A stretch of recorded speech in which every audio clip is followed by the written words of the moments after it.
Cluck TV presents A Closer Look with Al Travis, sharing how they select the stories featured on Destination Small Town. Welcome to another Destination Small Town. I'm Al Travis, and this week, collectibles and antiques. Something I absolutely love, and we found a place that, well, it has it all. It's J&J's Collectibles and Antiques in Belmond, Iowa. J&J Collectibles and Antique Shop. They've been doing business for over 20 years. The first half, doing antique shows only, but now they've added brick and mortar. They're at 508 East Main Street, Belmond, Iowa. They're open when possible from 10 to 5, Tuesday through Friday, and 10 to 3 on Saturday. But they also like doing shows, so the hours can vary. Be sure to call ahead to make sure. They're at 641-228-0777. They do buy and sell U.S. coins, but by appointment only.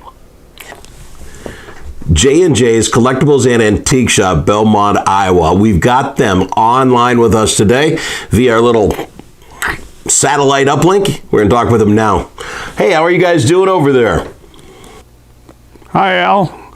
Welcome to Belmond, Iowa. We got J&J Collectibles here. My name's Jerry Alspach and my lovely wife, Jean. We're glad you could join us. All right, Jerry, you're first up. Show us around. I'll show you a few selections of our merchandise. We got a few stoneware jugs and crocks. A few things mixed in, some Wattware. And milk bottles up top. And then we have this good selection of Shawnee pottery. This was made in Zanesville, Ohio back in the 30s and 40s. This is called Puss in Boots, probably one of the most popular pieces. But we got the cookie jars and the banks. Lots of salt and peppers. And we also have a lot more than that on the van that we take to the shows. You'll never see this much Shawnee in one sitting. Then over here, we also known as the biggest kitchen prayer lady dealers in the Midwest. We have dozens and dozens of pieces of them. They were made in the mid-50s, early 60s in Japan, distributed out of Chicago, Illinois. Here's a few of the cousins on down below.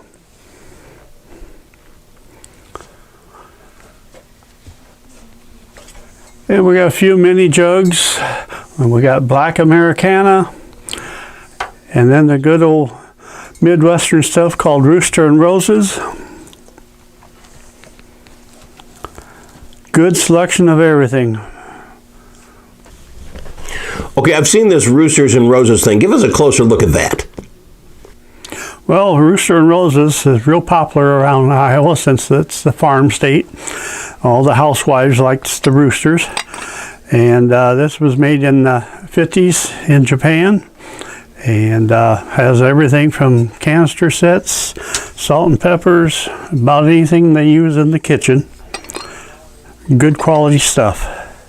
Jerry, I see a lot of this blue and white pottery behind you. Again, can you give us a closer look? Now what we have here is what they call Liberty Blue. It was made for the bicentennial in 1976. Everybody likes the blue and white pottery. This was made in England. And a real good selection there. Down below is called the Pixie Ware. They're really hot. Holt Howard was the main maker of them, but there's some offshoots. All right, what else in the pottery department? You got a ton of it. What else you got there before we go to other parts of the store? Here's the last item I want to show you in this section now. This is Hall Pottery. It's also out of Ohio, 40s and 50s. And then we go on down, there's Roseville, also popular. Seems like all the popular American-made pottery is all out of Ohio clay. Keep showing us around. You can see you've got a lot going on there. Okay, Al, here's some more good pottery I wanted to show you. It's down here in case. I don't know how well you can see it with the glare. This is called Wat Pottery. It's another one of them Ohio potteries from the 40s and 50s. Here's some stuff made by Hall. They're called Little Red Riding Hood. And some of the most known stoneware from the Midwest is called Sleepy Eye Pottery. They used to put them in bags of flour out of Sleepy Eye, Minnesota. I've seen a lot of this stuff before, but I think the stories, like the flour bags, it's very interesting. Anything else you got for us before we get away from pottery? And another good pottery is out of Sebring, Ohio. This is called Royal Copley. It's got all the birds and duck figurines, planters, the chickens. All right, show us some of your other collectibles. Another highlight of our shop is we got a good selection of vintage toys. And here's a all-metal dump truck. We got anything from cars and trains, a little bit of Fisher-Price toys, and goes on over here. We got some decoys and lots of spice tins. And we just got a good selection of everything. Jerry, that is so much to see, but I think it's time for Jean to show us around a little bit. Well, Al, it's my turn. I'll bring you back here into our man cave section. It's actually a lot of brewerania, beer items, pop items, things like that that people like to use in their man caves. My dad was a bartender, so this is part of my favorite area. Then we have the kitchenware items, kind of miscellaneous vintage items that last forever. This building goes on and on. It's just sectioned off and sectioned off. Show us some more sections. And Al, we have a little bit of a vintage clock and mirror section here. I was going to put the mirror with the waterfall in my home, but I didn't have room for it, so it can be someone else's.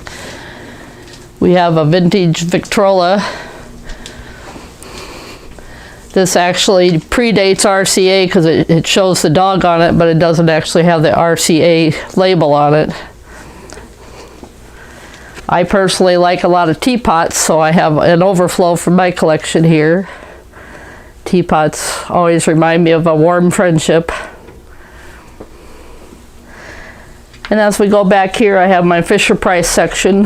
My grandkids and I have played many hours with Fisher-Price. I couldn't afford it when my kids were little, but I made up for it now. And I have a little bit of a Christmas section that you could possibly find something to decorate with. My favorite is the Coca-Cola Santa, and I personally have some of those myself. I have a whole collection of those.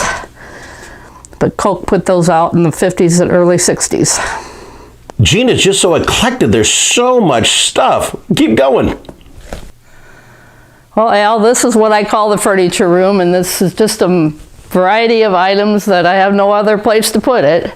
The hats are kind of interesting to ladies. I have lamps up there, different types of furniture, a wardrobe. There's probably dry sinks back there. A few more lamps, a lot of pictures. I know people that collect Thompson prints. So I try to keep a wall of pictures up that way. You've got a lot of, I think they call them smalls, and a ton of them. What about some bigger pieces? Hi, now we're out in the alleyway, which is another whole section in our shop. A lot of rough and repurposing items out here.